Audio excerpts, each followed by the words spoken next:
El día que nací, mi padre fumaba como loco en el pasillo de la casilla de madera, donde ahora hay un chalet muy elegante. Mi madre dice que fue un parto difícil, a las 4:20 de la tarde, un día de pleno verano. El sol rajaba la tierra. Los jóvenes Borges y Bioy Casares paraban cerca, en los troncos, alucinando las historias de Isidoro Parodi. Mi padre trabajaba para obras sanitarias en la instalación de cloacas. En Mar del Plata conoció a mi madre, allí se casaron y allí nací yo. En 1943, ese 6 de enero de calor espantoso en la calle Alem.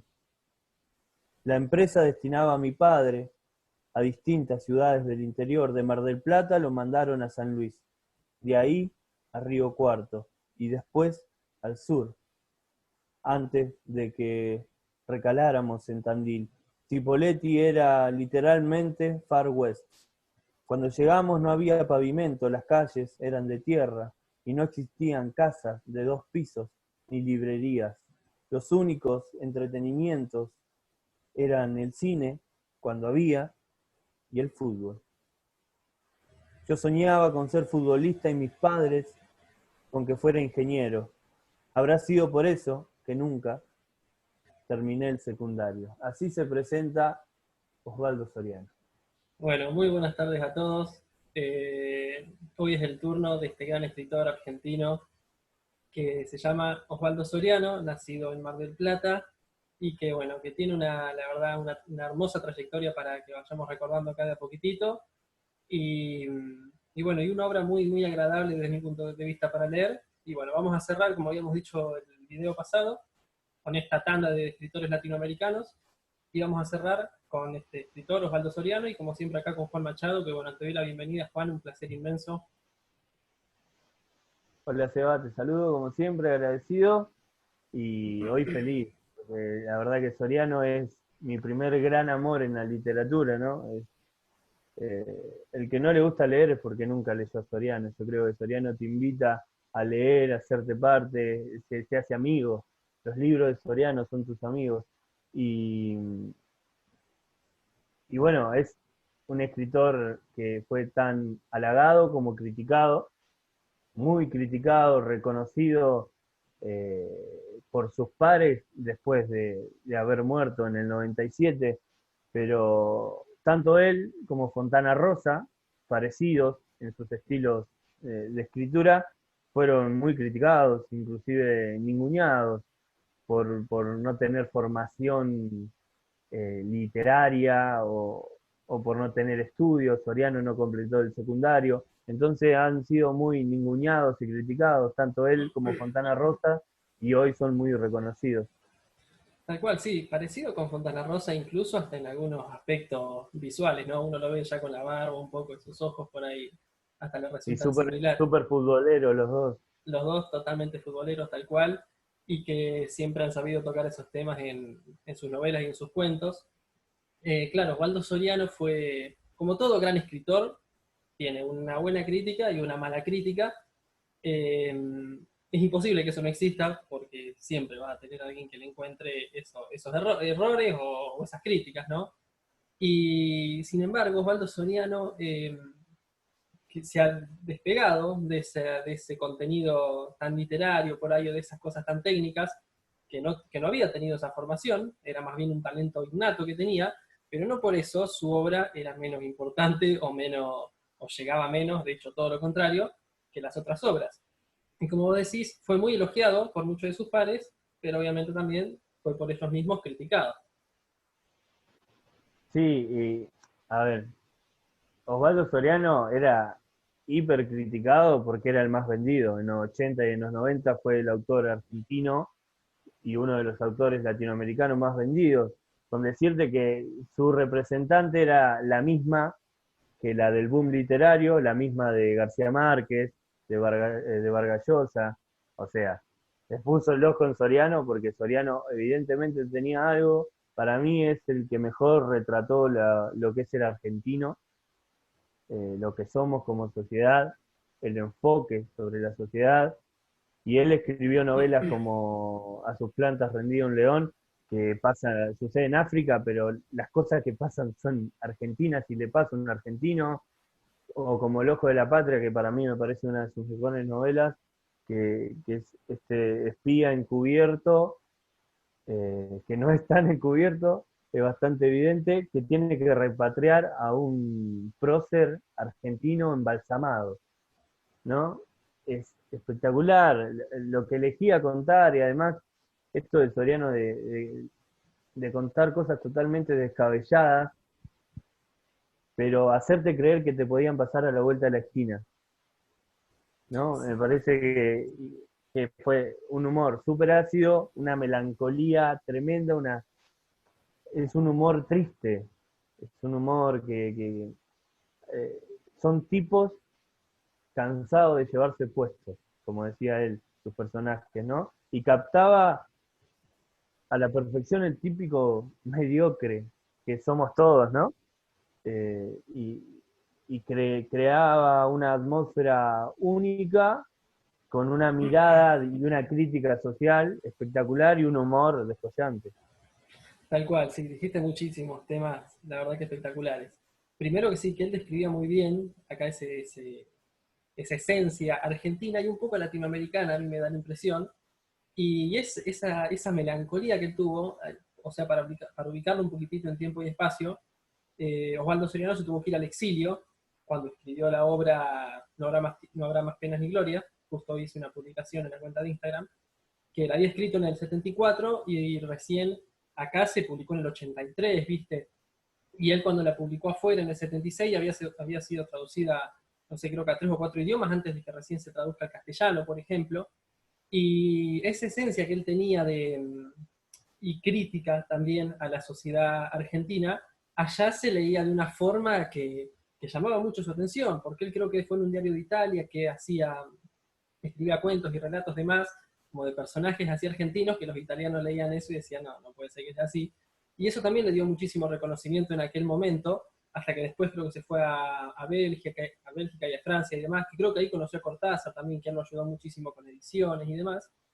Y todo eso es Osvaldo Soriano, ¿no? Esa manera para mí muy simple y muy entretenida de contar unas historias y de hacer críticas que como siempre, bueno, acá hemos tocado a varios artistas, pero que no, o sea, eran tocados los que se animaban a hacerlas, esas críticas, sabiendo las consecuencias que eso tenía, ¿no? Porque era con unos años bastante turbulentos y difíciles.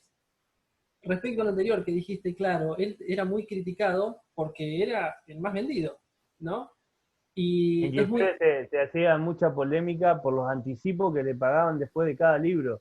Eran anticipos para la época millonarios que después él devolvía con las ventas, pero las editoriales apostaban a él porque él era el más taquillero. Tal cual. Y a veces es muy fácil relacionar lo más taquillero con algo de bajo nivel, ¿no? Es una buena chicana o una buena crítica que se usa y que muchas veces no es justa, como es el caso, ¿no? Que no es necesario que vos siempre para encontrar algo bueno te tengas que ir ahí atrás de algo muy cultural, de algo muy estudiado, de algo muy escondido, de algo muy tapado o de algo independiente. También hay cosas, también no las hay, pero sí hay muchas que por más que sean muy populares y muy vendidas, no significa que esté totalmente arraigado a que es algo malo y algo banal. Claro, tal cual. Inclusive también se le criticaba que sus novelas eran ideales para hacer películas, ¿no? Que, que tres novelas de él se llevaron al cine, Cuartel de Invierno, que la grabó Murúa, un gran director, No habrá más pena ni y olvido. No habrá más pena ni olvido, y Una sombra ya pronto será, que la filmó el gran Héctor Olivera y ganaron premio en todos lados, pero muchos decían, bueno, escribe para hacer películas, y no, ahí se le jugaba la formación, porque él lee su primer libro, que es el primer libro que lee en su vida es Soy leyenda a los 21 años. Antes había leído eh, revistas de historietas y fanático del cine. Entonces ahí estaba su formación. Sus novelas son muy filmables porque su formación fue más del cine que de la literatura. Después empezó a leer y se metió y fue un gran lector. eh, que también él crea un pueblo que es Colonia Vela, si se quiere acá una similitud con García Márquez, con Rulfo, eh, siguiendo esa línea, ¿no? Crea que es un rejunte de todos los pueblos del interior que él recorrió, porque él lo recorrió primero en su infancia por el trabajo de su padre, que iba de pueblo en pueblo, y después cuando llega a Buenos Aires, que él cuenta que entra a trabajar en el diario, porque entró y eran oficinas gigantes en las que había máquina de escribir en cada mesa, se sentó, le trajeron trabajo y empezó a laburar. Y le tocaba en esa época, los grandes periodistas iban a Europa, a Estados Unidos, y el resto tenía que viajar por el interior del país, y a él le tocó todo eso. Y en esos viajes, él crea Colonia Vela, que es también una parodia de los típicos pueblos del interior de la provincia de Buenos Aires. Y ahí escribe Triste y Solitario Final, que es su primer libro, y los deja todo boca abierta, porque es uno de sus mejores libros, ¿no? Que es también una especie de parodia o una historia contada desde el gordo y el flaco, y ahí su fanatismo por el cine. Y ahí arranca. Y él dice que hasta después de escribir su tercer novela, no se sintió escritor, y no se sentía escritor, él se sentía más periodista. Él no había terminado el secundario y era periodista. Que, era, que eso era normal en la época, hoy por ahí cuesta más, Es ¿no? mucho más difícil, claro. Pero, pero ahí van a venir todas estas novelas con una mirada crítica enorme. No habrá más pena ni olvido. Es una enorme crítica al peronismo. Tal Al cual. peronismo un peronismo que él, al ser un hombre de izquierda, entraba y salía. Él entraba, por momento era peronista y por momento renegaba, y esta, no habrá más pena ni olvido, es una gran crítica a, al peronismo de derecha y al de izquierda, Claro, tal cual. La ¿no? lucha que hay ahí es entre justamente dos bandos peronistas, digamos. Uno que quiere Claro, derrocar a otro porque supuestamente es un peronismo de izquierda, es un comunista, es un marxista, y los sí. otros defendiéndose ahí también en nombre de Perón y los dos peleándose en nombre de Perón. Y, y sí, Matándose en nombre de Perón. matándose en nombre de Perón, una obra espectacular, re ágil para leer. Eh, Sí. él, claro, lo anterior que habías dicho, yo me quiero quedar con una cosita, de que muchas de sus obras, tal cual, al ser llevadas para película, ya como que lo anteponía él con ese prejuicio de decir, la obra que voy a hacer va a ser para película. Que ahora a mí me resulta, como solamente para hacer una mención, me resulta muy, muy similar a lo que pasa, por ejemplo, con Stephen King. Es muy fácil pegarle a Stephen King, con la cantidad, obviamente, o sea, con la repercusión que tuvo en las películas de terror, que es algo innegable, pero Stephen King también toca temas mucho más, temas sociales muchísimo más críticos, como alcoholemia, bullying, no sé, cuestiones de violencia familiar, pero que todo se termina reduciendo después, injustamente desde mi punto de vista, a una película, ¿no? Todos reconocen lo que es Stephen King, pero también pareciera que es algo muy fácil pegarle a Stephen King eh, porque hace algo que es comercial, y eso no necesariamente está de la mano con que es algo malo. Pero Volviendo. inclusive, perdón, No, es no, comercial hasta en contra de su voluntad. tal cual, tal cual, porque él, de hecho, hay muchísimas películas que se hicieron en base a libros de Stephen King, que él las terminó criticando porque quedaron esos mensajes de lado y solamente se centraron en lo otro. Claro. Volviendo a lo anterior, a las críticas que hacía Soriano, como vos bien nombrás, acá no hay más pena de olvido, no habrá más pena ni olvido, en Cuarteles de Invierno, él hace una crítica textual, digamos, una crítica durísima a la dictadura militar. Y lo hace en un ambiente, como vos decís, en un pueblo con gente totalmente normal, que es un cantante de tango y un exboxeador, y con todas las cosas de un pueblo que capaz uno también vivió en un pueblo, sabe que es así, y vos decís, una descripción, una narración que es realmente espectacular, tremenda, desde lo atrapante y desde lo llamativo, y no por eso es menos crítica, de hecho, todo lo contrario, y es lo que a él le valió el exilio, sabiendo, como Sí, decimos a hoy, ver, y un libro que fue prohibido, que no se pudo, no llegó a la Argentina hasta después de la dictadura, tal cual. que es terminado en el exilio, cuando él estaba en Bélgica, él termina Cuartel de Invierno, y Cuartel de Invierno se hace famoso afuera como una enorme crítica a la dictadura que sucedía en Argentina, pero a Argentina no podía llegar ese libro. Tal cual, Inclusive, es así. Sí, sí. inclusive a él lo mandan antes de que caiga, de que sea el golpe de Estado, lo Pero mandan antes a ya se la Bélgica, veía venir. claro, y él ve por la televisión belga el golpe militar en Argentina. Él no pudo escribir casi en el exilio, en esos años que tuvo de exilio en Bélgica, en Francia. Cuenta que él no quiso ir a España porque tenía miedo de contaminarse el idioma y él sentía que se contaminaba el idioma. Limpió hospitales, limpiaba baños públicos, se ganó la vida así, vivía en una enorme casa con muchos exiliados donde conoce a Christine, quien va a ser su compañera y la madre de su hijo, pero sufrió mucho, mucho, mucho la estadía en el exilio, ¿no? Y yo tengo acá un fragmento de este libro de entrevistas, Soriano por Soriano, que habla un poco de eso. Dale, dale, léelo. Estaba en Bélgica en marzo del 76, medio de casualidad, y vi el golpe por televisión y supe que no era conveniente volver. Los primeros trabajos que conseguí, como limpiar oficinas o iglesias o baños, fueron de noche. Se hacían a esa hora por dos motivos, porque de día había gente y porque éramos clandestinos y nos pagaban en negro. Todos los amigos con los que estaba también trabajaban de noche. Todo, todo era muy años 70. Hacíamos vida comunitaria y compartíamos absolutamente todo. Ahí conocí a Cristín. Vivíamos con un bajísimo nivel económico. Una Coca-Cola era un lujo. Fue en esa época cuando conocí a Osvaldo Bayer y me dio una lección de vida. Él también estaba en la vía, pero al volver a Alemania, después de conocernos, recibí una carta suya con un giro por una suma curiosa, como si fueran $527, y una notita en la que decía: querido Osvaldo, acabo de cobrar un trabajo, te mando la mitad. No agregaba nada más, no agregaba devolverme cuando pueda, simplemente me daba la mitad exacta de lo que había recibido. Y ahí su enorme amistad con Osvaldo Bayer, que ellos se conocen. Osvaldo Bayer estaba haciendo un enorme trabajo sobre la vida de Severino Di Giovanni, y, y cuando estaba en el diario Osvaldo Soriano le piden que escriba un artículo y busca 3, 4 datos e inventa la mitad, como hacía Soriano, ¿no? Le inventó toda una historia.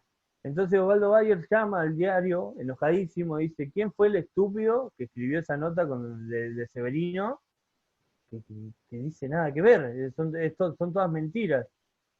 Oh, fue Osvaldo Soriano, está acá, ¿querés que te pase? Le pasan, discuten, y Osvaldo Bayer le termina diciendo que es poco hombre, ¿no? Usted es poco hombre. Cortan, pasan los años, saca Triste, Solitario y Final, Soriano, la lee Osvaldo Bayer, que ya se había olvidado de este hecho, y se alucina con la novela. Entonces lo conocen a Feria del Libro de Frankfurt, se lo presentan, y, y le dice: mire, Soriano, yo leí su novela, es alucinante, lo halaga, y Soriano le dice: no importa que yo sea poco hombre.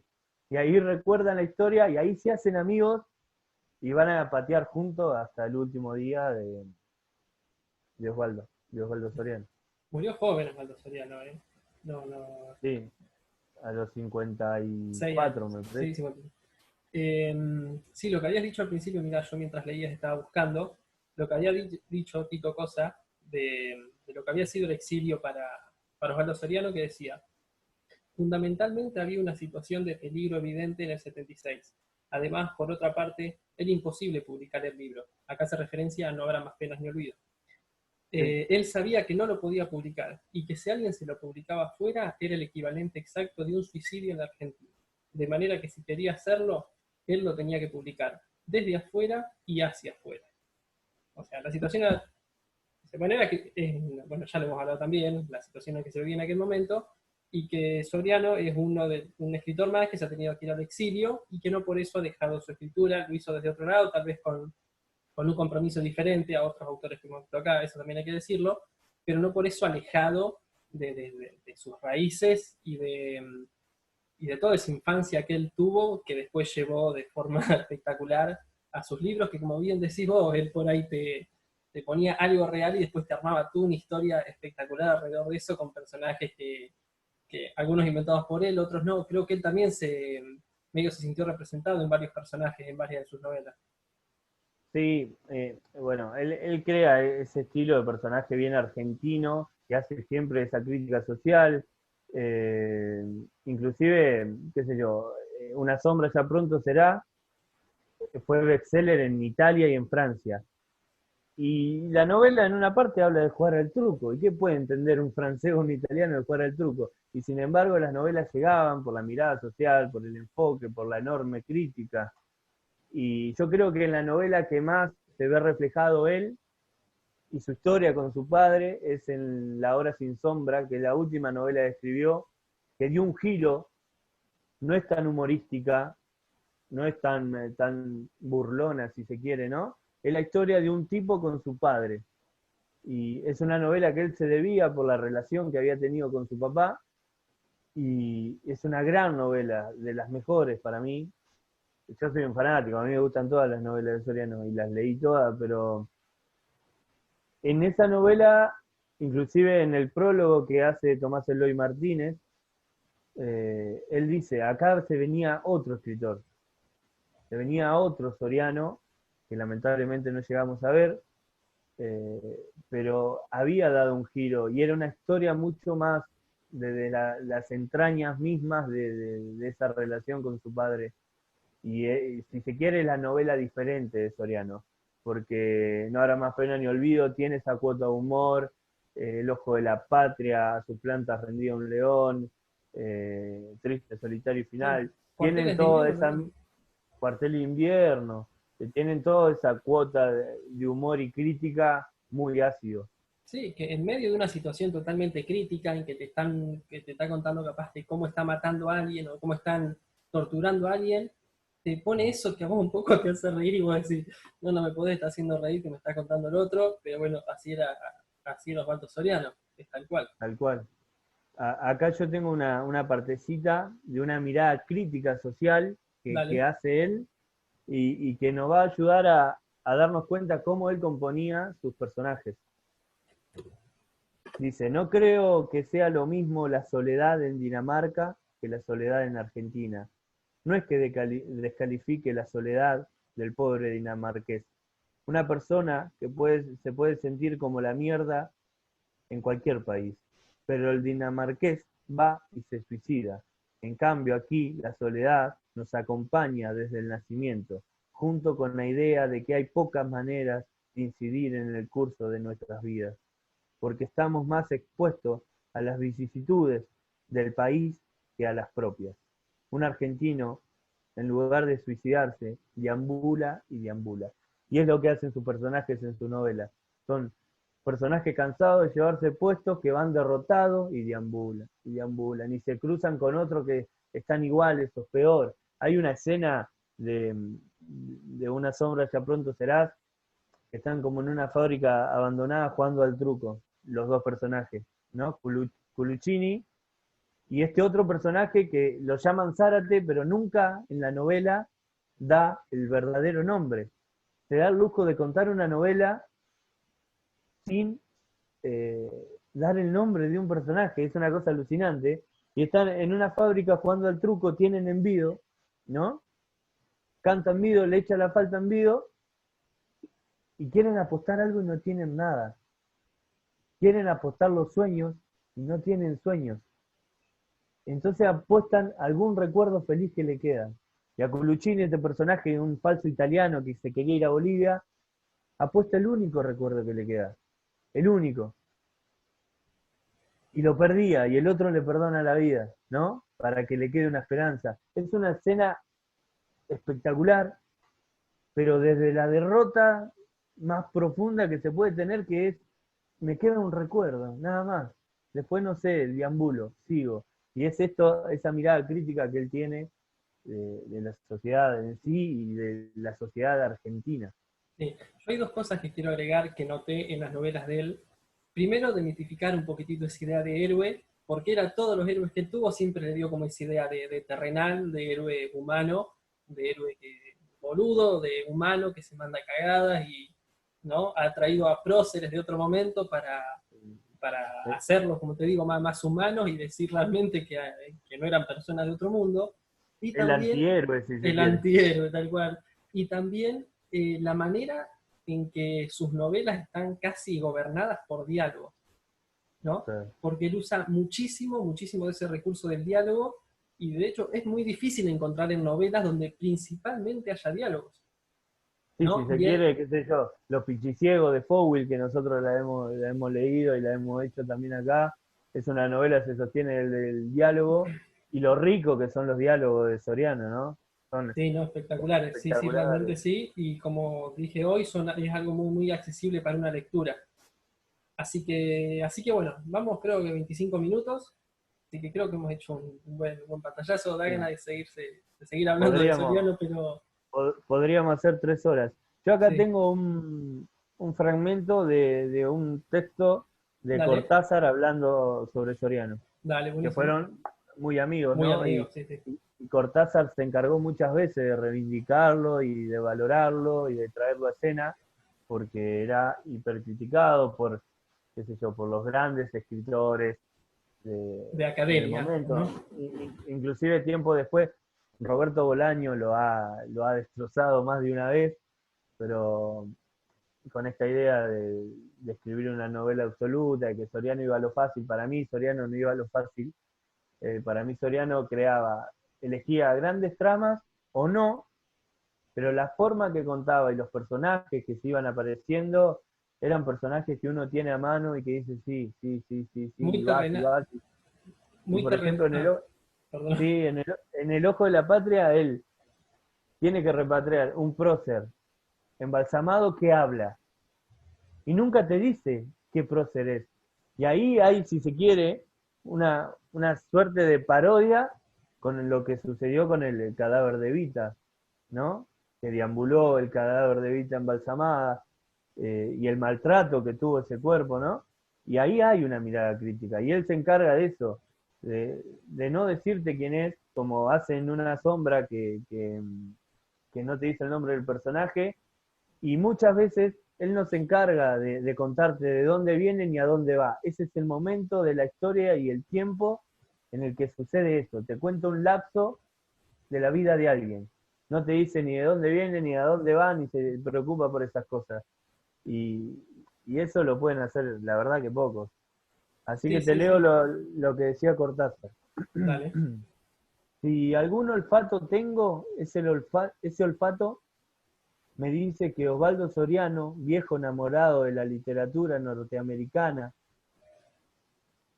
que demolía a su manera el sistema, pero que no se escribía para eso, e igualmente enamorado del cine en el que habitan nuestras más melancólicas nostalgias de juventud, se sentó a la máquina y produjo una larga y admirable ceremonia de vocación de muertos queridos, y que mientras escribía su libro, en algún cuarto a poca luz, con mucho humo.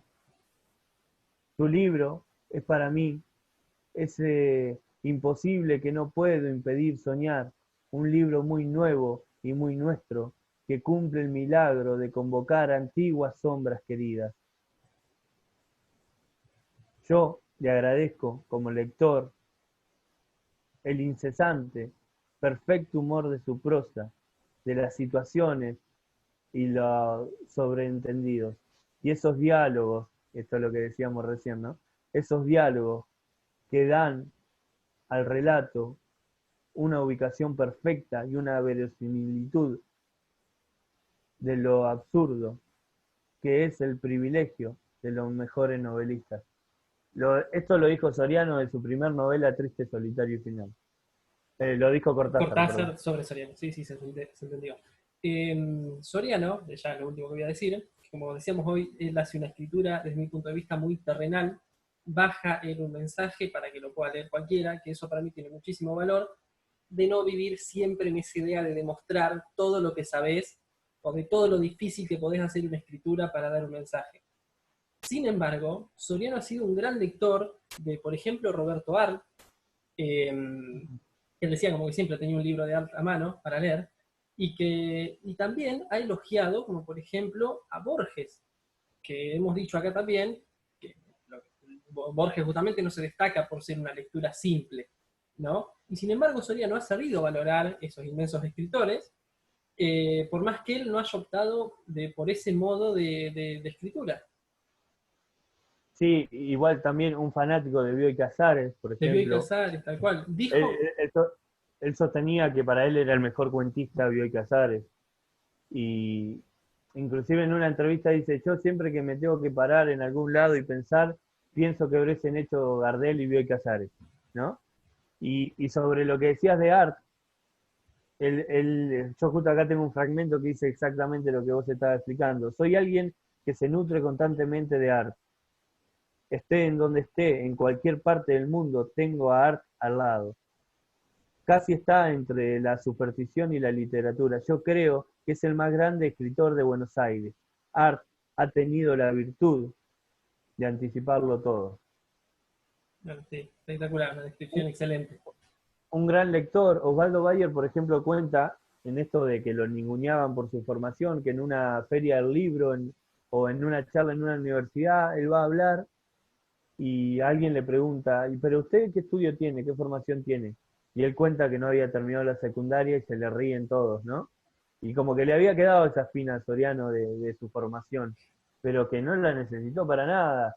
Creo que la formación de ese peregrinar por el interior del país, eh, por bares, por canchas de fútbol, eh, y han hecho películas con cuentos de Soriano, como El penal más largo del mundo se hizo una película en España y es un cuento que es extraordinario. Escribió grandes cuentos de fútbol, Un enamorado de San Lorenzo.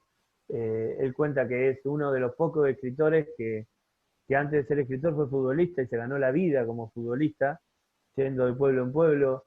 Es un escritor diferente, que escribe desde, sus historias arrancan de lo pequeño y van y crecen y se derraman y termina presentando una maqueta de personajes y contextos espectaculares, totalmente políticos. Sus novelas son políticas. Él como hombre de izquierda siempre se posicionó y, y sus novelas son totalmente políticas. Y habla de lo... En El Ojo de la Patria, por ejemplo, es una historia, en un cementerio de Francia se encuentra una tumba que decía Julio Carrié, espía secreto argentino, y le dio gracia que lo entierren bajo ese lema, ¿no? Porque qué secreto fue este tipo, si cuando lo entierran en su tumba le ponen que era un espía secreto. Y ahí le disparó la novela, como Y una sombra ya pronto será, se le disparó en plena calle de Buenos Aires. Tuvo la visión de un tipo solo parado en una ruta yendo al sur. Eh, y bueno, Osvaldo Soriano ha sido y va a ser uno de los más grandes escritores de la literatura argentina y latinoamericana. Latinoamericano, sí, sí, yo creo que sí. Prim- Primero porque fue el más vendido y después porque criticó de la manera más dulce que se podía todo lo que somos. Tal cual, sí, coincido plenamente, amigo. Y bueno, creo que hemos hecho, como siempre, un pantallazo lo más respetuoso y completo posible del Gordo Soriano, un personaje totalmente amigable. Y bueno, y con él damos por cerrada esta tanda de escritores latinoamericanos. Y la próxima semana vamos a estar hablando, nos vamos a ir un poquitito para el norte, vamos a hablar de Dan Brown, un escritor que, bueno, a mí, en este caso a mí, que me gusta muchísimo, así que bueno, nos vamos a estar viendo la siguiente semana. Y como siempre, los invitamos a, bueno, a que se suscriban al canal, a que nos comenten, a que nos den like, a que compartan el video. Y bueno, Juan, te despido, te agradezco. Y bueno, para que cierres esto como más te guste.